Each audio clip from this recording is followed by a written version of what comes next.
ఆత్మలో ఫలించే బిడ్డగా నీవు ఉన్నావా?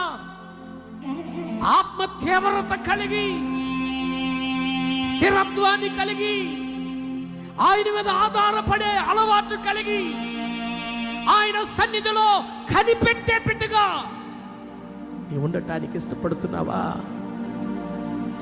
ఇంకా లోకపు కార్యాలలోనే మునిగిపోయి శోధన వచ్చిందని, నష్టం వచ్చిందని, రోగం వచ్చిందని ఇంకా లోకములోనే తిరుగులాడుతూ, అలుగుతూ, సనుగుతూ, గునుగుతూ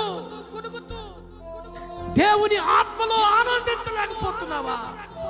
దేవుని వాక్యములో ఆనందించలేకపోతున్నావా? దేవుని ప్రార్థనలో ఆనందించలేకపోతున్నావా? ఎప్పుడు దుఃఖమేనా? ఎప్పుడు విచారమేనా? ఏమి తిందునా, ఏమి తాగుతున్నా అని ఇదేనా నీ ఆరాటం, నీ పోరాటం? దేవుని రాజ్యమును గూర్చిన ధ్యాస నీకుందా? హల్లెలూయా. ఆదిమ సంఘం అపోస్తలులు ప్రభువులో ఆనందించారు. వస్త్రహీనత కలిగిన, దరిద్రతను అనుభవించిన, ఆదరించేవారు కరువైపోయినా, వెలివేయబడిన వారుగా ఉన్నా ఆనందంగా బ్రతికారు.